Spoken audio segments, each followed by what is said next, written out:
Okay, so today I will be discussing about the basics of accounts that are most important. You should remember whenever you are doing any accounts, or like whenever you are preparing any books of accounts for any company related. Let me try to explain in the layman language. Let me just take you an example which we were discussing.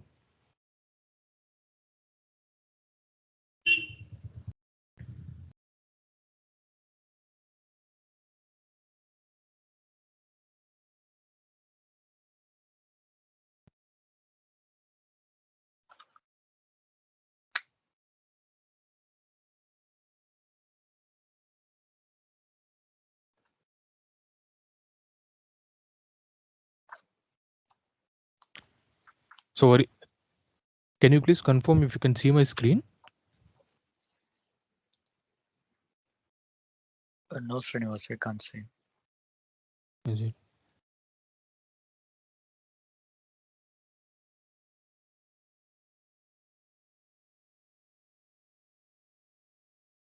Okay, is it visible now? Yes, it is. Okay. See, the main purpose of accounting is, I mean, forget about the accounting. The main purpose of doing any business is to make profits, right? So the main purpose of doing any business, like whatever the example you are doing, right, is to ascertain the profit and loss of the business at the year end, or else the month end, or whatever the time period you have set to define to do the business.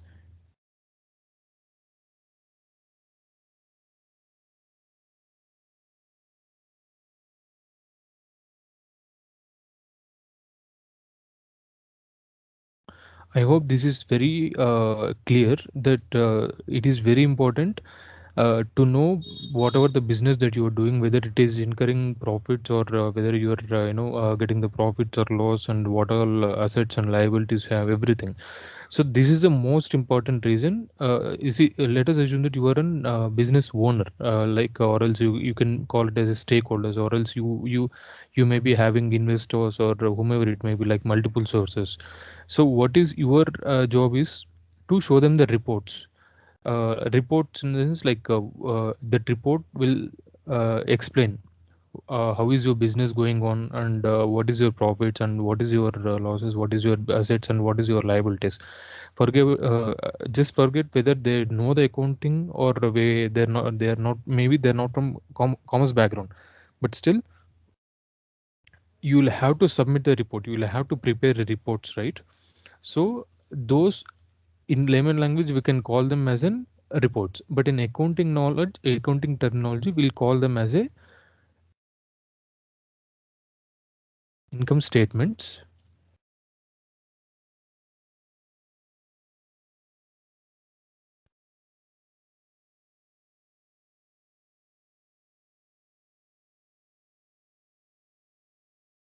income and expenditure statement,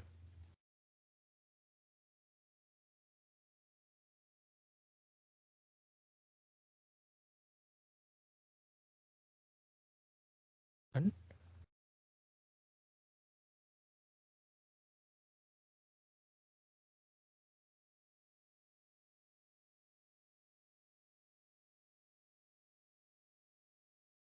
assets and liabilities statement, which is also called as balance sheet,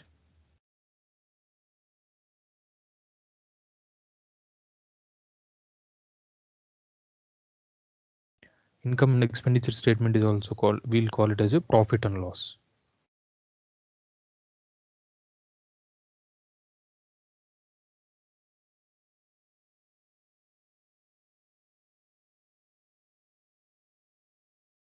Okay. So I hope you understood what is the main purpose. Let us assume you don't know anything, but still, if you see what is the income and what is the expenditure of your business, you will understand what sort of incomes you are getting by doing your business, and what kind of transactions that you are incurring, whatever the expenses, what kind of expenses you are incurring, how to reduce or how to increase, if it is if it is helping your business. Uh, you can increase that expenditure, or if it is incurring, if it is not allowing you to make profits, you can reduce. But in order to identify, or in order to uh, look into all this in depth, so it is not possible for you to just go through any books, like the physical books, or whatever the softwares that you're using. At the end of the day, you will just open the income and expenditure, that is like profit and loss statement, and one more is accounts and assets and liabilities. So now let us see. Let me just open an Excel sheet and show you. So what currently, as per the Companies Act, the balance sheet and the profit and loss account, this is not in the statement of a T format. So if I explain you this format, it will be difficult. So let me not explain in that way. Let me just show you in the simple sample format, like to understand.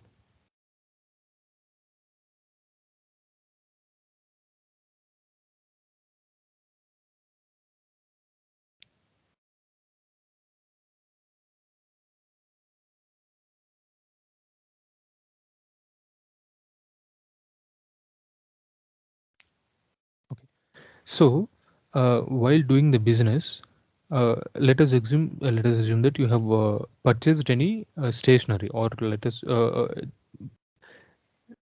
this is one transaction,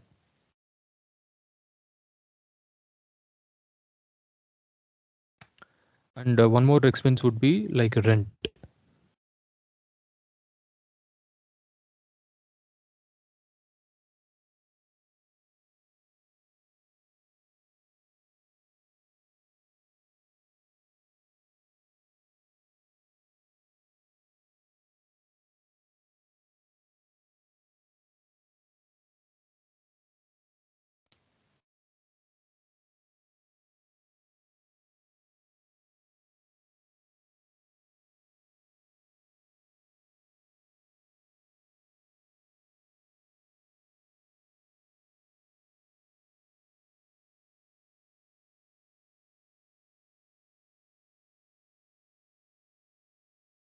So let me just try to enter few routine transactions that we incur while doing the business and all. So like stationery, rent, and transport, and income may be related to sales revenue, and anything that is out of doing business, like you might have earned interest out of your uh, the deposits.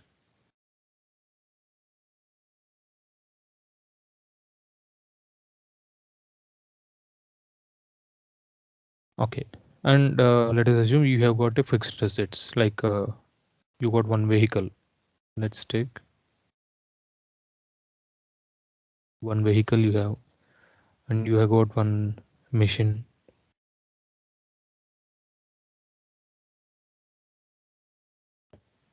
And to do business, you'll be having any bank loans or anything, right? Let me just let us take, you have any liabilities that you are supposed to pay to any vendors, or anyone it may be, if you have taken.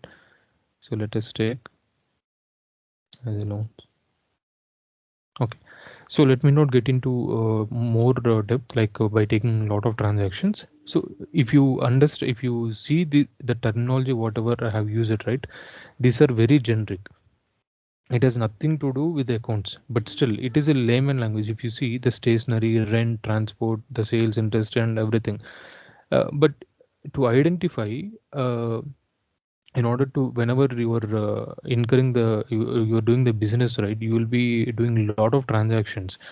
But whenever you are using the software like Dynamics 365, how do you get this report, like expenditure and income report, and assets and liabilities, which is also like P&L and L and the balance sheet? In order to get this report, what are the sources that you have? Like you will have to tell to the, I mean, you will have to define to the, in the Dynamics 365, saying that this stationery, like whenever you purchase any stationery account, a stationery, you have to configure or you have to give the rules in the system saying that whenever you purchase stationery, it should fall and it should be an expenditure. Whenever you record any, whenever you get any sales, like whenever you're doing, you're selling your products, you're getting income out of that, right? You have to define the sales should fall under the income. Like this, n number of transactions, whatever you are going to incur, whatever that you are going to do in your business, you will have to define each and every transaction, each and every event, or each and every thing that occurs during the business, during the ongoing business in the Dynamics 365. And the same related to assets and liabilities. Vehicle you have purchased it, right? So whenever you purchased any vehicle, you have to define in the system saying that this vehicle, when if you purchase, it should come under only asset.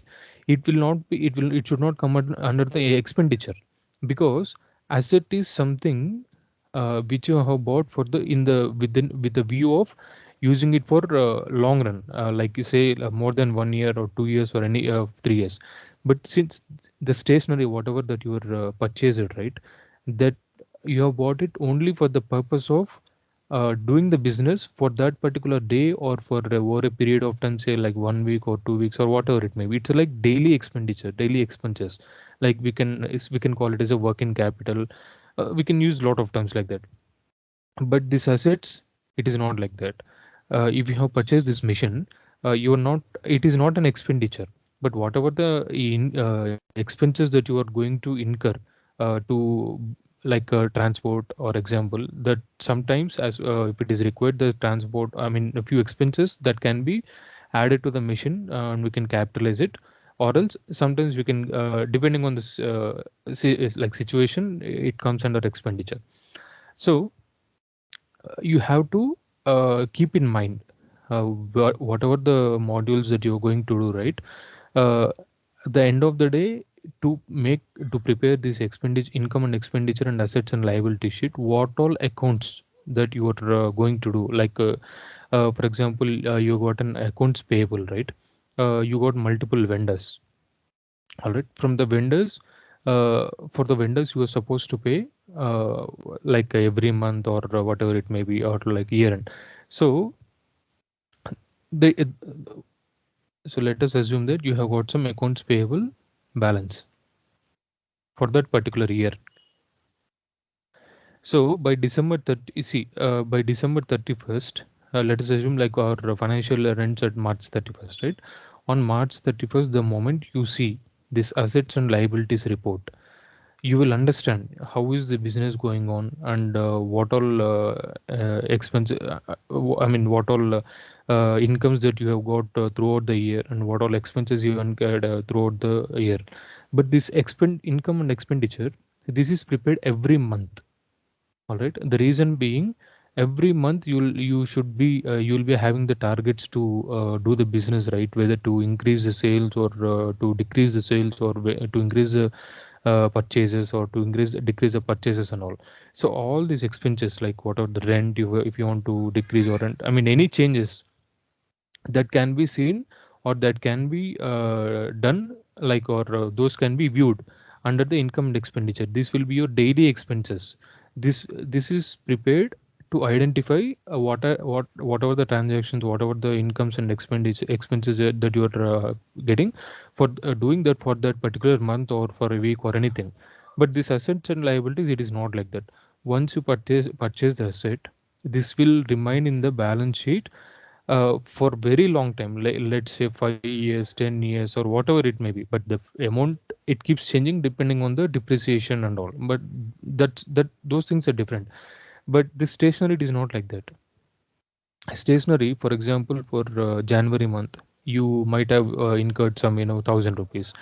uh, for the next month it will be 2000 for so, and then like going forward, for every month, whatever the expenses that you are going to incur, those that will be shown for that particular month report itself. And after 12 months, or let's say after every month, the closing balance of the P&L account, 1 minute guys,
reported like in the income and expenditure, right? Those balances at the year end, they'll get transferred to the assets and liabilities. In case if the then since every month whatever the expenses, let us say for January month you have incurred around 10,000 expenditure and the income is around 12,000, so the profit for that particular month is only 2,000, right? So like this every month whatever the balances that you are preparing or that you are getting from the P&L account, that will be shown under the assets and liabilities in the year end. All right. So now you understood what is the purpose of using the D365 software or whatever the ERP, right? So this is a major reason. But to configure all these accounts, the stationery, rent, transport, purchases, sales, all these things you have to configure in the Dynamics 365 so that the end users, the accountants, like in your business, you'll be having multiple accountants, right? So whatever from each and every department. So those guys, they will, whenever they're recording any transactions, like whenever they record any stationery purchased, and so that will directly fall under the expenditure. But that should fall under expenditure, right? But who is going to define? Being a consultant, it's our responsibility to define whenever the stationery is purchased, it should show under the expenditure account. So you understood, right, what is the purpose of configuring the accounts, and how does the background of Dynamics 365 or whatever the softwares you are currently using, let us assume if you're using, I hope you're using SAP software. So the logics, these logics should be given by the consultant. All right. Did I did I make you to, I mean, explain the basics? And because I heard that few of you are not from the accounts background. That's the reason I wanted to explain in very simple language. Okay. Hello.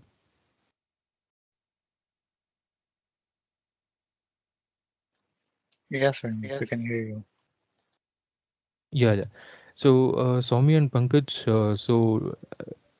did it help you to get a basics on accounts and all, whatever I have told? Yes, Srinivas. Okay. So now adding to this P&L account and assets and liabilities, let me try to make you under. Let me just tell you more details about the subsidiary books.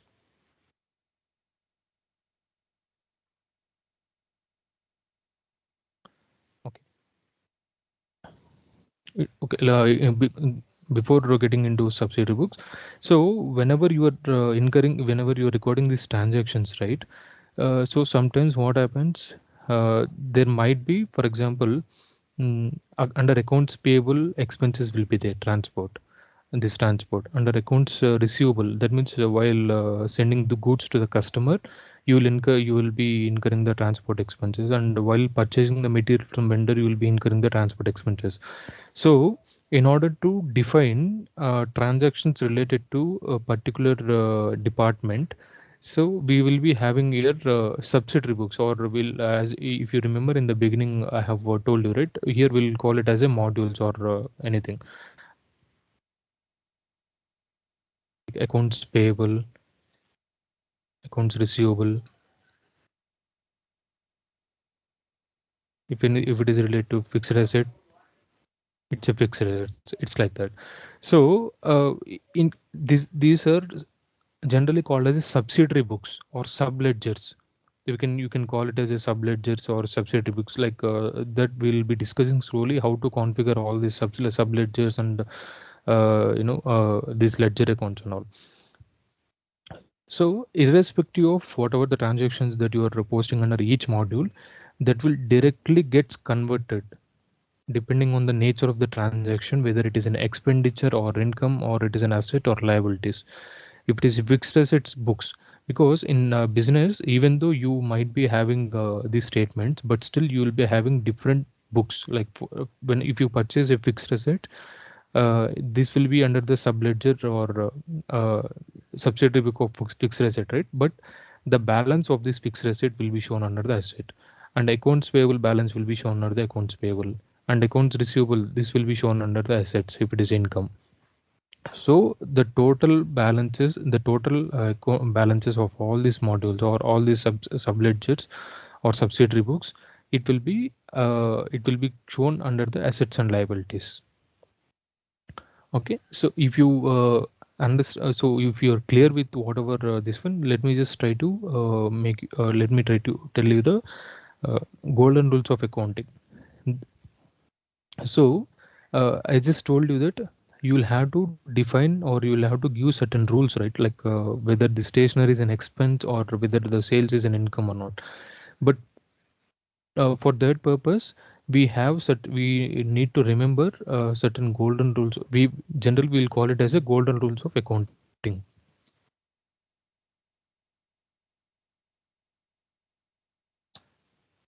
I'm sure you are aware about this one, but still, I just wanted to give you a heads up so that whenever we are posting any transaction, if it is like confusion or if it is difficult, you can just try to match with this logic. But it differs from transaction to transaction again.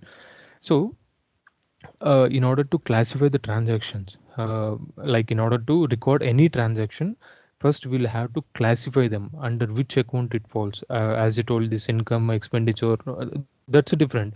But we'll have to classify those transactions.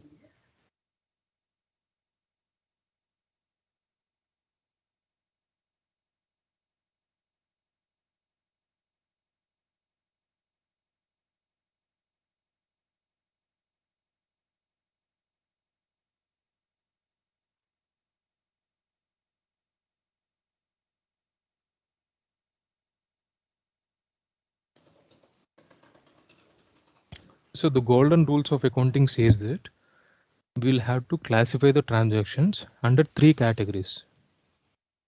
One is personal, and one more is real, then the last one is nominal.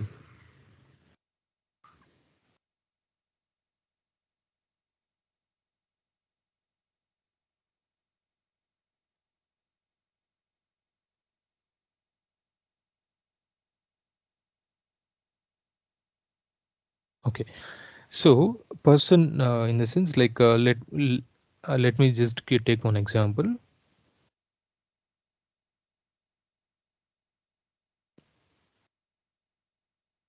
Rent paid to Mesh. In simple, while whenever you see these transactions, right, you can see there is something called as a name. That here we can see the name is Ramesh. So here under the golden rules of accounting, this personal rule says it.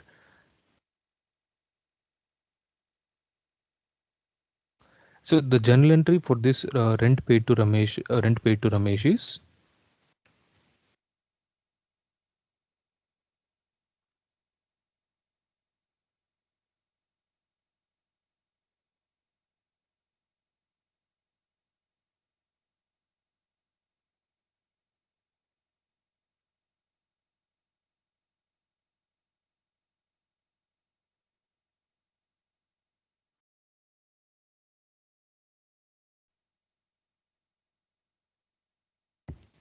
okay.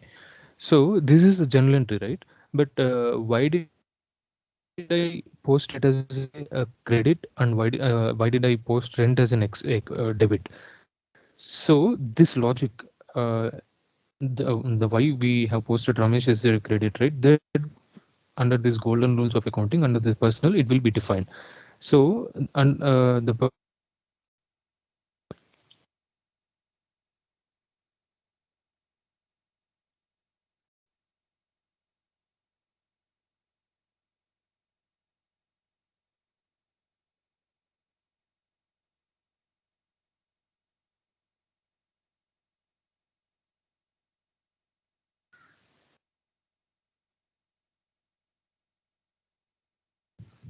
to okay. See, the personal accounting rule says that debit the receiver and credit the giver. And let me, and the real account says that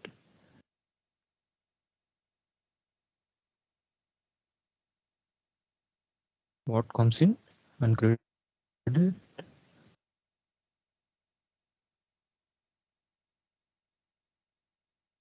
what goes out. And again under nominal account,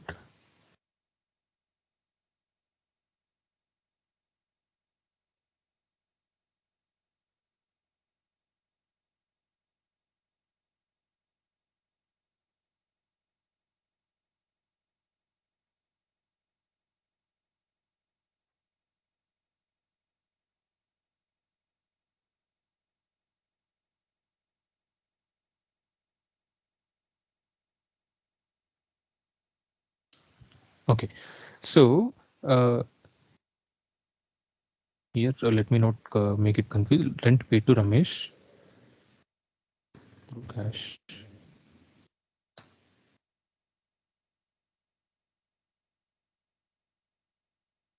Because if I just write it as a Ramesh again, we should call it as a accounts payable.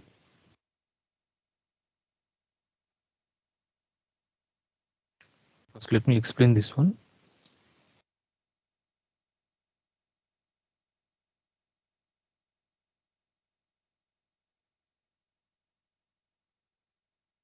Okay, so under this personal accounting,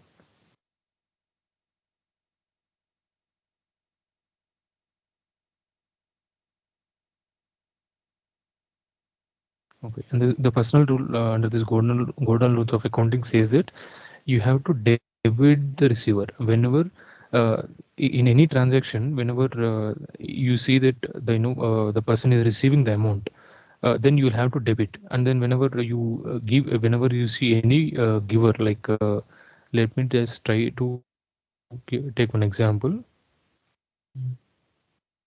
Trend. Mm,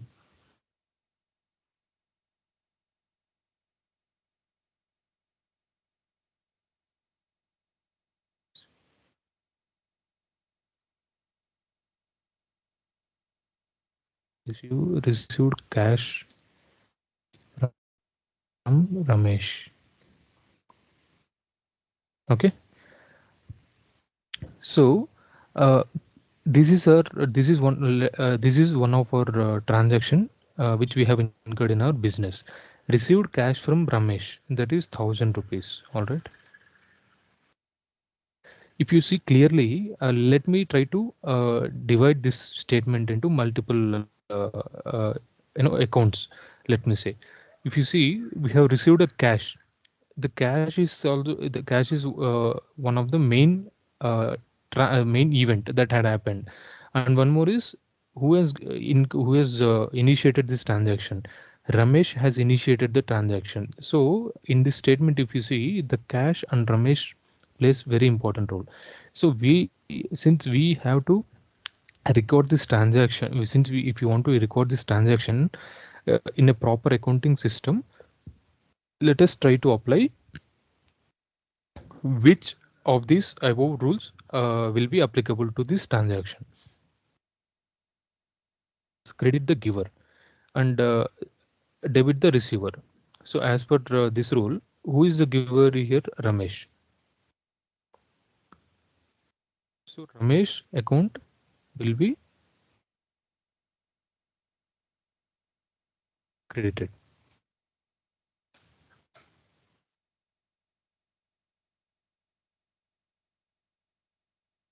All right. So and it says that received cash.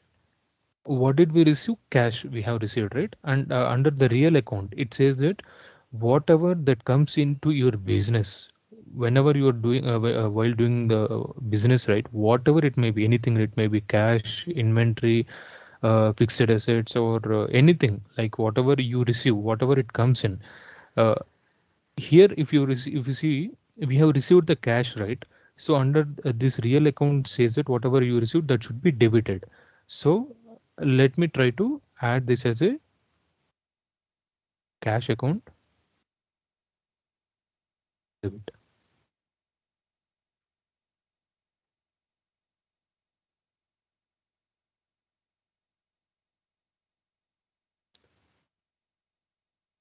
Okay. So, did you understand how do you classify any transaction based on the above accounting rules? And these rules you cannot define in the D365. But instead of defining debit as a receiver or credit as a giver and all, instead of this one, what we can do is we can decide or we can give this cash account is there, right? So this cash account, since it is something related to real account and it is related to assets or liabilities or expenditure or income. So instead of this one, anyhow, what is the purpose of following these rules? To identify whether it is an expenditure or whether it is an income. So instead of giving these rules, you can simply give define these accounts as an expenditure or income or as an assets or liabilities, right? So this logic by default, whenever you are posting any transaction, it will get applied. Since you know that this cash account should be debited, since it is a real account and you have received cash account in your course of business. So once you debit this one, it will come under the asset. So the logic once you once you asset is you have to give this link, the cash account debit, and it should fall into the asset, right? This link you have to give in the D365. So this is how the backend system will work. So anything that end user while posting the transaction, to classify those transactions, the logics whatever that we are going to give, based on that only these reports will get prepared by default. So let me take one more example for the real account.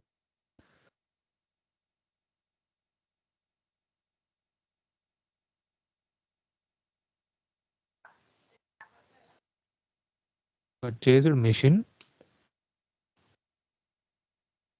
for 1,000 rupees. So let me try to let me try to classify this transaction. What did we receive here? But what did we purchase machine for 1,000 rupees? So two important events had occurred in this event. One, we have purchased. That means we have received something in return of 1,000 rupees consideration. Like we have paid something 1,000 rupees, right? 1,000 rupees has gone out of our business. That is our income. So let us directly get into the rules. Like which rule does it deduction, since we have received the mission. So this real account says that whatever that comes in your course of business, that has to be debited, right?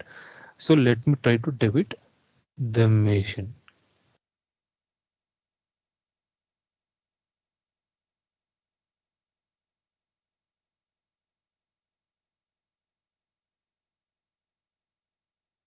All right, and it says that we have given 1,000 rupees from our business. So under this real account, it says whatever it goes out, cash is going out, we have to credit that cash.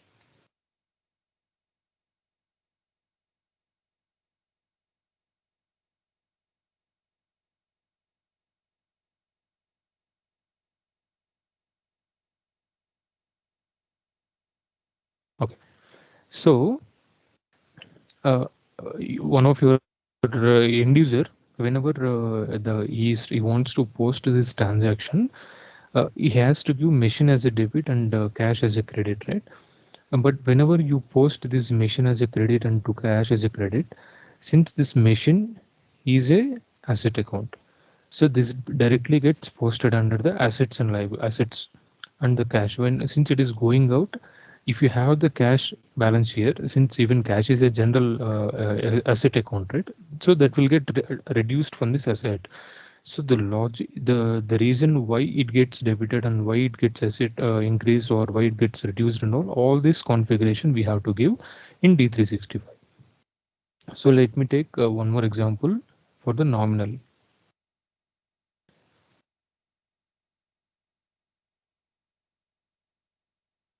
transport.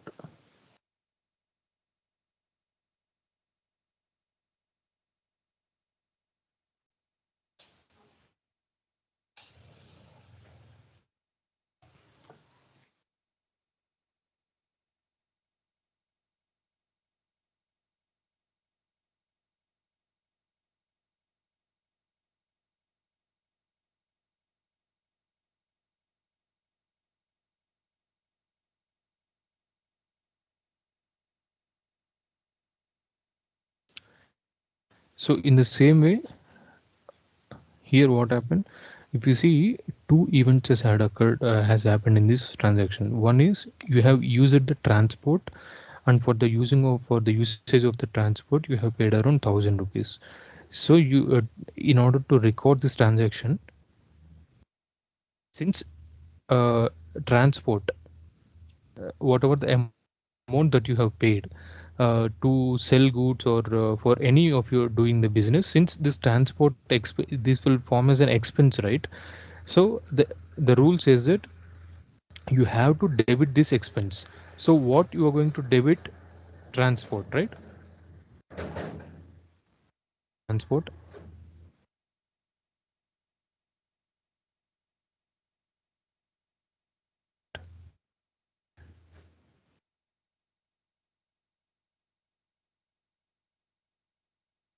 And if you see, we have paid 1,000 rupees out of our business, so that means this 1,000 rupees has gone out of the our business. So whenever something is going out, by default the rule under the real account gets applied, that is credit what goes out.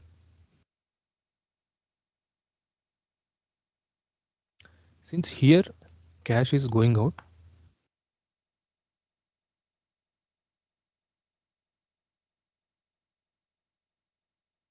we have to credit that cash as a 1,000 rupees. So you try to understand this one. Since this is very important, whatever the rules that you are going to give, that you are going to define, this will be you should be very clear like this on daily basis.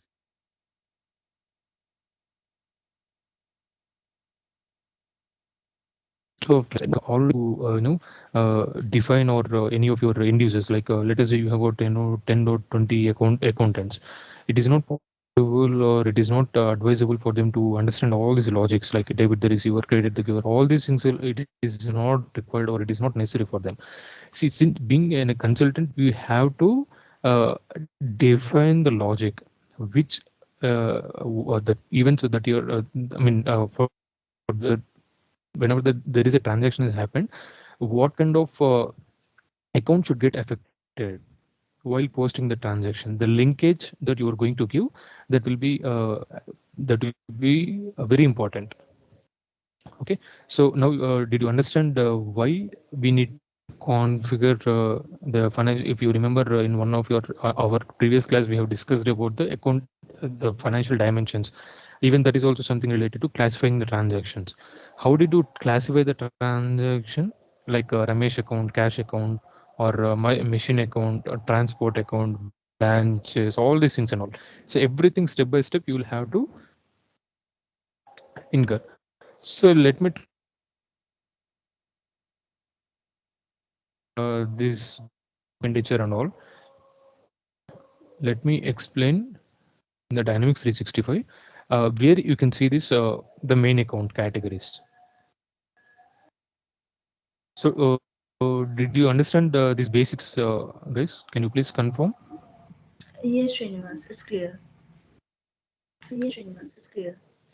Yeah, Pankaj and Prashant, I hope it should be helping you as a refresher since we have discussed to get into this topic, right? Yes, Srinivas. Yes, Srinivas. Yes, Srinivas. Okay, so now let me show you in a D365.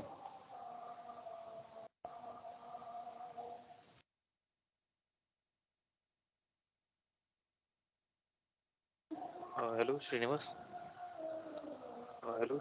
Yeah, yeah, please tell me. So actually, I'm getting some office work now, right Hello. now. So I need to move on to that one. Is it okay? Just stay for 5 minutes. Maybe you can see the main accounts and you can log out most log. We are anyways we are going to end the class. Okay.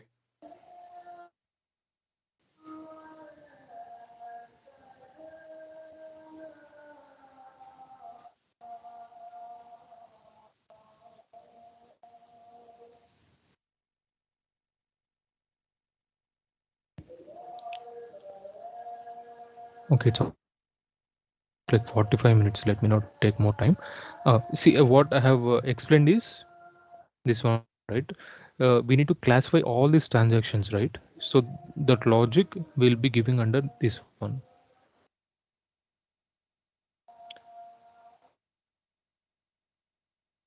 Okay.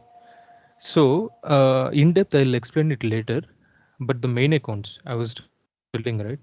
Stationery or rent or transport or vehicle, machine and all, right? Or cash account, whatever the Ramesh or these all these accounts, you have to define under this main accounts. Like we'll be let us assume that we have decided to use the numbers instead of names, since it is not it is difficult for you to remember the transaction names. Instead of that, you can identify it as a numbers. Let us say, like 1 lakh number is used for account, you can use it as a 1 lakh.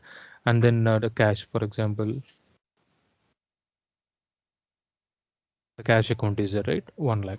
And the name cash. Yeah. If you see, you will be having some, let us say you have got 200 transaction names. You will have to define them. Sorry, you have to classify those account those transactions depending on the numbers or main accounts numbers sequences you have to define. So this discussion will happen between the client and you while getting the information of the business. And since I told, right, this cash account needs to get reflected under this accounts income and assets and liabilities. Since the cash account in general in accounting will be using it as an asset, that's the reason we'll consider this cash account, or will the type of this account, ledger account, can be given as asset.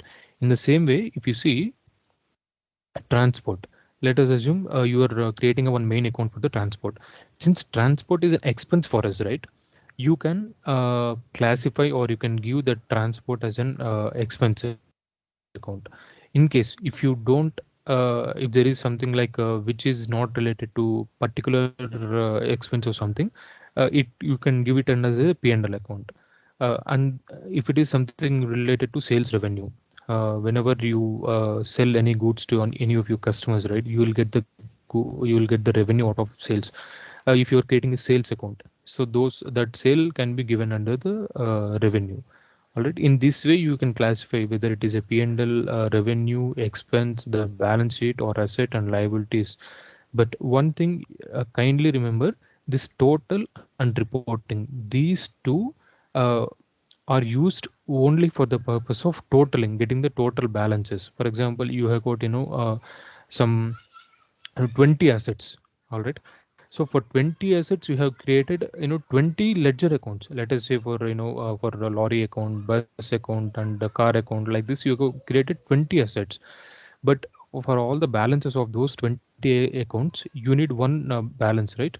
That you can classify that as an total or reporting. So depending on the scenario or the situation of the transaction. So whenever you are defining the main account under total or reporting, it will not allow any of your end users to post transaction, because that is not related to any transaction, that is related to balances of these accounts.